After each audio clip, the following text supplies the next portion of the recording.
प्रिय विद्यार्थियों, हम बीए सेकेंड ईयर में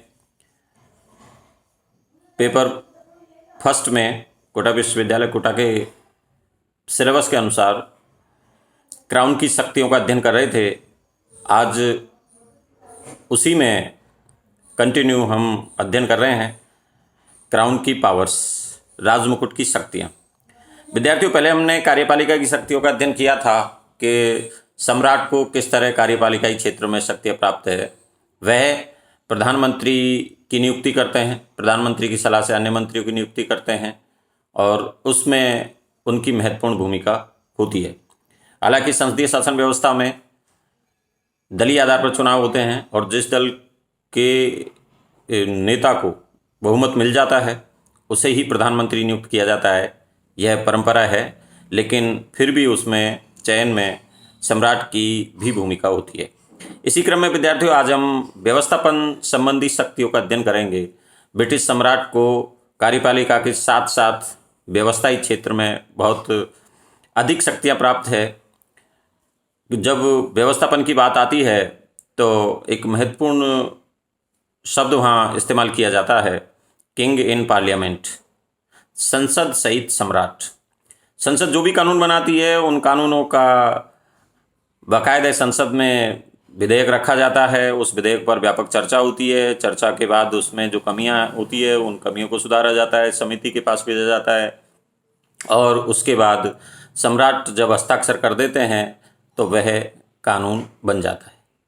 तो विद्यार्थियों, किंग इन पार्लियामेंट का कॉन्सेप्ट वहाँ पूरी तरह लागू है, जहाँ कानून निर्माण की प्रक्रिया में संसद के दोनों सदन और सम्राट सभी शामिल होते हैं।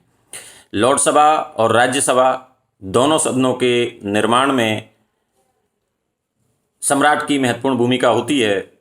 उनके सदन आहूत करने में, सदन को स्थगित करने में। लोकसभा हालांकि स्थायी प्रकृति का सदन है। लोक सदन, कॉमन सभा, जो एक अस्थायी सदन है जिसका निश्चित टर्म के लिए चुनाव होता है, लेकिन इसमें भी सम्राट को शक्ति प्राप्त है कि समय पूर्व वो लोक सदन को विघटित कर सकता है। तो इस तरह विद्यार्थियों, व्यवस्थापन के क्षेत्र में सम्राट को बहुत सारी शक्तियाँ प्राप्त है।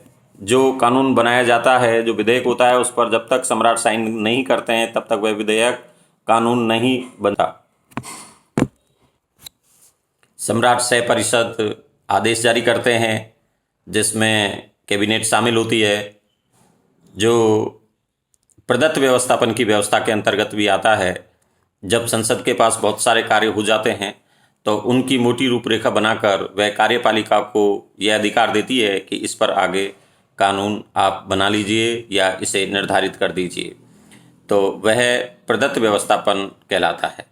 तो इसमें भी सम्राट की महत्वपूर्ण भूमिका है। साथ ही दूसरी एक और शक्ति है, वो न्यायिक क्षेत्र में है। सम्राट न्यायाधीशों की नियुक्ति करते हैं, उन्हें अपने पद से हटा भी सकते हैं।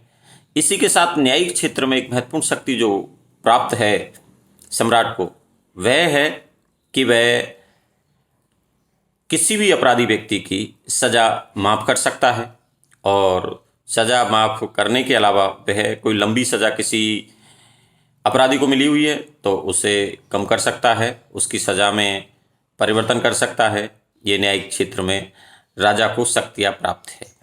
विद्यार्थियों, धार्मिक क्षेत्र में भी राजा को शक्तियाँ मिली हुई है। धार्मिक क्षेत्र की शक्तियों का मतलब है कि प्राचीन काल से ही राजा धर्म का सर्वोच्च रक्षक रहा है और ये हालांकि सभी देशों में ऐसा रहा है, भारत में भी ये रहा है। जहाँ जहाँ भी लोकतंत्र था वहाँ राजा को धर्म स्थापित करने का दायित्व दिया गया था। तो इसी तरह ब्रिटेन में भी राजा धर्म का रक्षक है और इसके साथ ही वह राज्य में धर्म स्थापित करने का कार्य करते हैं। वह धर्म से संबंधित पदाधिकारी है, उनकी नियुक्ति करता है।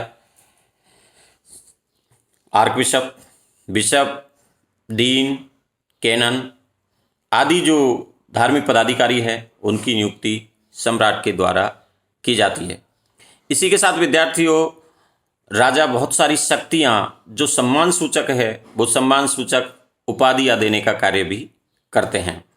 ये उपाधियाँ हैं ड्यूक, अर्ल, बेस्ट, बैरन, लॉर्ड आदि। ये उपाधियाँ सम्राट के द्वारा ही दी जाती है और सम्राट हमेशा यह उपाधि उन महत्वपूर्ण व्यक्तियों को प्रदान करते हैं जो सोसाइटी में, समाज में बहुत महत्वपूर्ण योगदान देते हैं। धन्यवाद। आज का हमारा टॉपिक इतना ही था। यहीं पर सम्राट की शक्तियाँ समाप्त होती है। नेक्स्ट टॉपिक के साथ फिर नए वीडियो के साथ मिलेंगे हम। धन्यवाद।